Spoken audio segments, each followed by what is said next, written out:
Hello everyone, welcome to logical. I hope you all are doing well. आज के इस video में we will start with constitution of India, which is super duper important for your CLAT, AILET and all other entrance exam जिसमें भी legal का कोई भी portion आता है। Now I will try to wrap up this series in 6 to 7 videos, but no promises made because constitution in itself is a very lengthy document. So this is a promise from my side that I will try my best to explain it to you in the most fun and easiest manner possible. So let's dive into it. Okay, but before I start, एक important announcement कि ये जो अब मैं पढ़ा रही हूँ इसके नोट्स बना लेना, बिकॉज एट द एंड तुमको सिर्फ अपने नोट्स काम आते हैं, उससे रिवीजन बहुत बेटर होता है। But in case you miss out और बाद में कभी नोट्स बनाने हो तो इसकी पीपीटी अवेलेबल हो जाएगी टेलीग्राम चैनल पे, जिसका लिंक डिस्क्रिप्शन में है, तो वो ज्वाइन कर लेना। सेकेंडली, ये पीपीटी डिस्क्रिप्शन में भी अवेलेबल हो जाएगी, तो वहाँ से भी ले सकते हो। बट टेलीग्राम पे इस चैनल के सारे नोटिफिकेशंस आएंगे, इसलिए उसको ज्वाइन करना इम्पोर्टेंट है। अदरवाइज अगर चैनल पसंद आया या मेरा टीचिंग स्टाइल पसंद आया तो इस वीडियो को लाइक कर देना या सब्सक्राइब कर देना if you want. No pressure. Okay, so let's start. Okay, so firstly, we will start with introduction to Indian Constitution. Now, the idea of Indian Constitution was given by M.N. Roy, है ना? और इसके लिए एक constituent assembly form हुई थी obviously. इसकी जो फर्स्ट मीटिंग हुई थी वो 9 दिसंबर 1946 को हुई थी, एंड इसके चेयरमैन थे सचिनानंद सिन्हा। तो फर्स्ट चेयरमैन कौन थे? Sachidanand Sinha. Now you might be thinking first president तो राजेंद्र प्रसाद थे। So no, officially Sachidanand Sinha थे because he was a temporary chairman. Ideally जो सीनियर मोस्ट मेंबर थे उनको चेयरमैन बनाया था, इसलिए वो बने थे। बाकी जब 11 दिसंबर को इलेक्शन हुए तब राजेंद्र प्रसाद को बनाया गया प्रेसिडेंट, वेरस एच.सी. मुखर्जी को बनाया गया vice president. Head of drafting committee बनाया गया डॉक्टर बी.आर. अम्बेडकर जी को, who is one of the most important person in the making of Indian Constitution, and ये drafting committee is one of the most important committee for the Constitution। और constituent advisor बनाया गया sir BN. Rao को। ये line बहुत बार सुनी होगी कि it took 2 years 11 months 18 days, so approx 3 साल लग गए हमारे इंडियन कॉन्स्टिट्यूशन को बनाने में। नॉट बिकॉज ये बहुत लेंदी था, बट बिकॉज इंडिया की जो पॉपुलेशन है और इंडिया की जो डाइवर्सिटी है उसको केटर करने के लिए जो डॉक्यूमेंट बनना था, it was had to be curated to the requirements of the same. इसलिए इसको इतना टाइम, इतने एफर्ट्स के साथ हर चीज़ को एकदम नाप तोल के बनाया गया। Now some more features, it is the lengthiest written constitution। अब इस चीज में मत कंफ्यूज होना कि रिटर्न क्यों लिखा है। रिटर्न कॉन्स्टिट्यूशन एक चीज होती है, एक चीज होती है अनरिटन कॉन्स्टिट्यूशन। दोनों में डिफरेंस ये है कि ऐसा नहीं है कि एक रिटर्न है एक अनरिटन है, ओरल होगा, नहीं। रिटर्न कॉन्स्टिट्यूशन का मतलब होता है one single document, whereas unwritten का मतलब होता है multiple documents which comprises of Indian of constitution। तो जब एक ही डॉक्यूमेंट में पूरा कॉन्स्टिट्यूशन लिखा हो उसे रिटर्न कहेंगे, और अनरिटन तब जब एक ही डॉक्यूमेंट में नहीं बल्कि अलग अलग डॉक्यूमेंट में लिखा हो। ओके, सो हमारा जो कॉन्स्टिट्यूशन है वो इम्प्लीमेंट तो हो गया था 26 नवंबर 1949, मतलब बन के रेडी हो गया था 26 नवंबर 1949 पे, जिसको आज हम कॉन्स्टिट्यूशन डे बनाते हैं। बट इसको फोर्स में लाए थे 26 जनवरी 1950 पे। क्यों? क्योंकि ये रिपब्लिक डे है। रिपब्लिक डे इस दिन क्यों है? क्यों? क्योंकि 1929 को 26 जनवरी पे जो जवाहरलाल नेहरू है उनने लाहौर सेशन में ये अनाउंस किया था कि हम पूर्ण स्वराज लाएंगे, एंड उस चीज़ को कोमेमोरेट करने के लिए हमारा जो कॉन्स्टिट्यूशन है वो 26 जनवरी 1950 को फोर्स में आया। ओके, जिसको ऑफ कोर्स हम रिपब्लिक डे के रूप में मनाते हैं। अब फोर्थ फीचर है इसकी parliamentary form of government. India का जो कॉन्स्टिट्यूशन है वो एक ब्रिटिश सिस्टम को फॉलो करता है, विच is the parliamentary form of government rather than presidential form of government. दो टाइप के गवर्नमेंट के फॉर्म होते हैं, एक पार्लियामेंट्री, एक प्रेसिडेंशियल। दोनों में डिफरेंस क्या है? पार्लियामेंट्री फॉर्म ऑफ गवर्नमेंट जो है, जिसमें प्राइम मिनिस्टर हेड होता है, एंड जो प्राइम मिनिस्टर है या कोई भी पर्सन जिसको इलेक्ट किया गया है लेजिस्लेटिव के द्वारा, वो पर्सन एक पार्ट होता है लेजिस्लेटिव का। जबकि प्रेसिडेंशियल में लेजिस्लेटिव से उस पर्सन का कोई नाता नहीं होता, और प्रेसिडेंट अपनी खुद की पावर्स एक्सरसाइज करता है।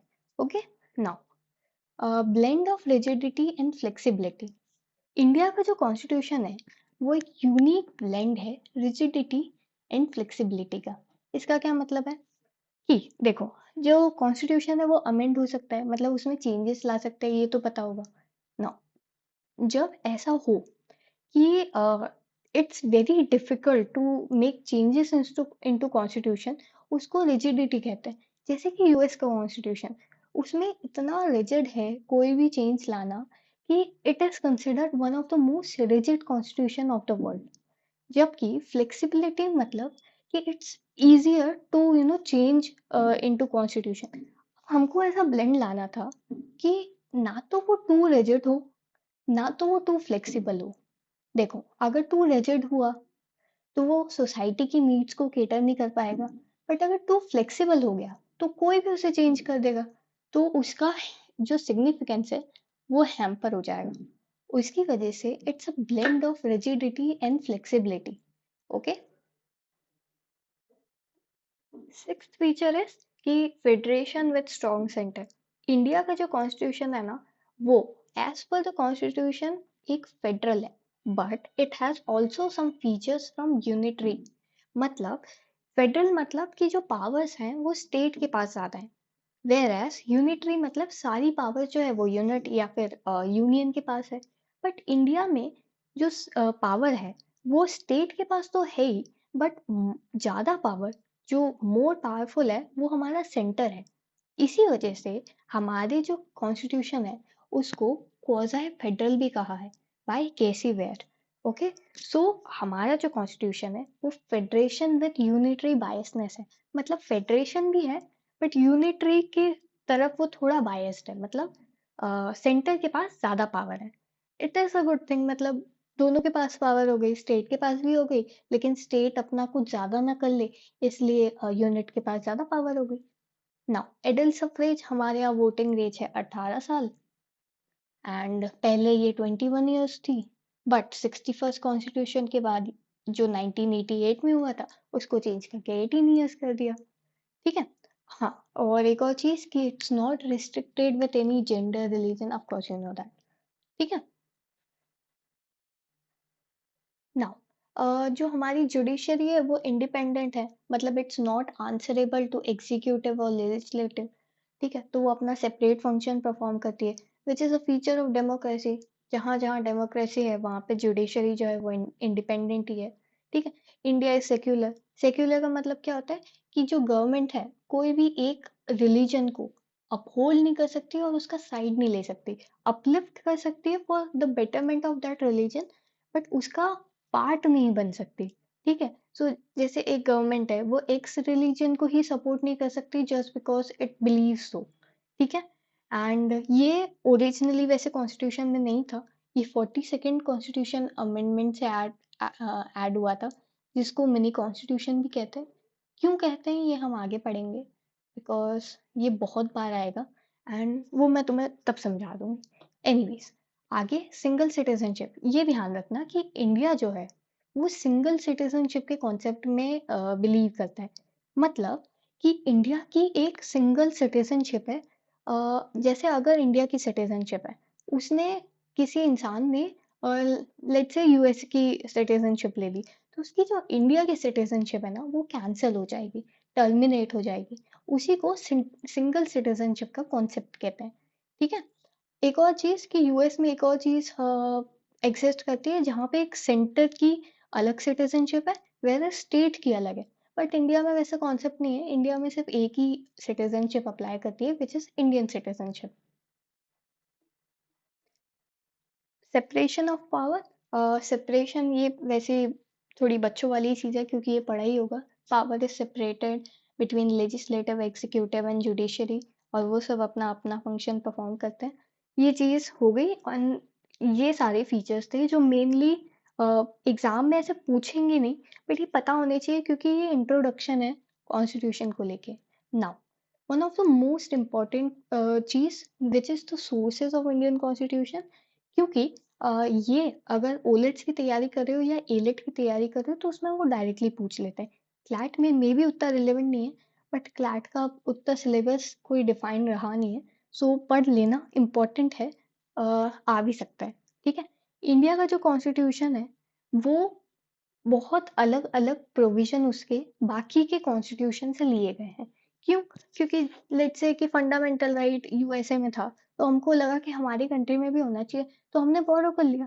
इसीलिए इंडियन कॉन्स्टिट्यूशन को बैग ऑफ बोरिंग्स भी कहते हैं।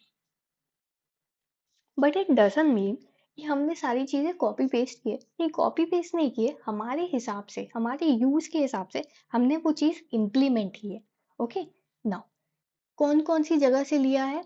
Government of India act which is also known as the backbone of Indian constitution, इससे बहुत सारी चीजें ली हैं क्योंकि ये जो एक्ट था it was preceding the Indian constitution. तो इसको वैसे भी ये केटर कर ही रहा था हमारी कंट्री की नीड से, तो हमने कहा कि ठीक है इसी से ले लेते हैं। तो features of federal system, office of governor, emergency provision etcetera. देखो जल्दी जल्दी में लिखा है तो थोड़ी स्पेलिंग मिस्टेक हो तो प्लीज माइंड मत करना। फिर कॉन्स्टिट्यूशन ऑफ ब्रिटेन, ब्रिटेन से हमने law making procedure, single citizenship जो मैंने अभी समझाया, bicameral parliamentary system and writs लिया। ये मैं समझा दूंगी आगे चल के। बाय कैमरल पार्लियामेंट्री सिस्टम मतलब दो हाउसेस पार्लियामेंट्री के, जैसे हमारे यहाँ लोकसभा और राज्यसभा, तो वो सिस्टम हमने ब्रिटेन के पार्लियामेंट से लिया है, कॉन्स्टिट्यूशन से लिया है। ठीक है। Now constitution of USA, USA जो है वो हमेशा से उनकी जुडिशरी को लेके बहुत ज़्यादा आगे रहा है।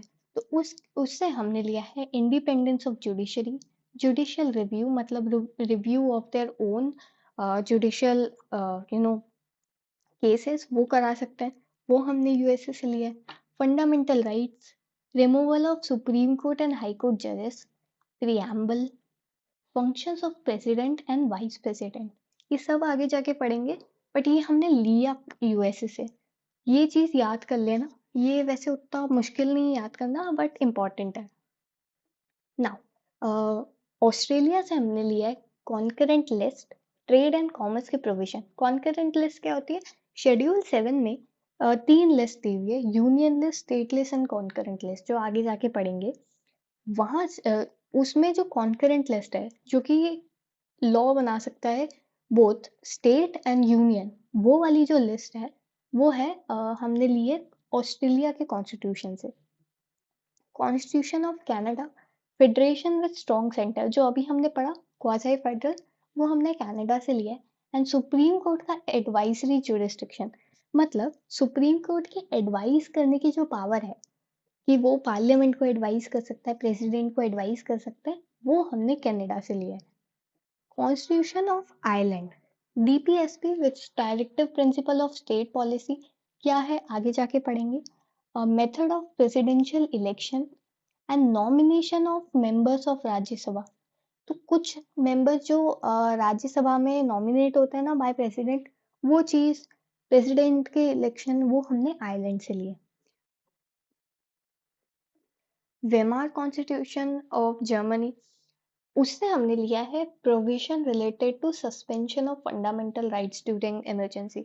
आर्टिकल 20 और 21 के अलावा हमारे सारे फंडामेंटल राइट्स जो है वो इमरजेंसी के जो टाइम है तब सस्पेंड हो जाते हैं, एलिमिनेट हो जाते हैं। तो वो जो प्रोविजन है वो हमने वेमार कॉन्स्टिट्यूशन जो कि जर्मनी का है वहां से लिया था।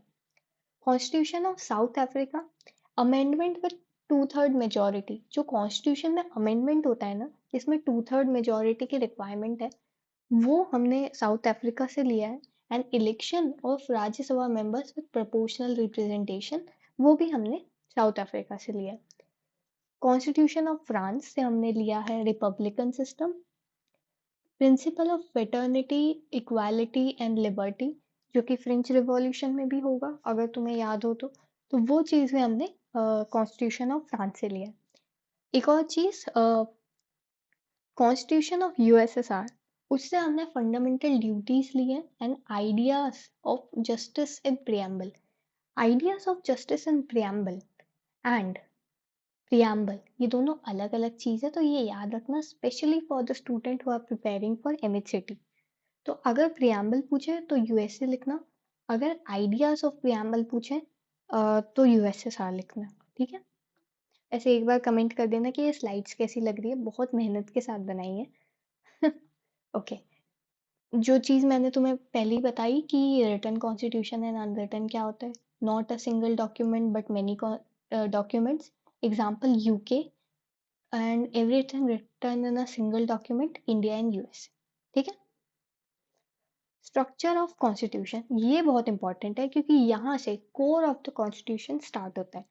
अब यहाँ से हम प्रेजेंट में आते हैं, हिस्ट्री बहुत पढ़ ली, बैकग्राउंड भी पढ़ लिया, अब यहाँ पे आते हैं पार्ट्स। कितने पार्ट्स हैं? 22 पार्ट्स हैं।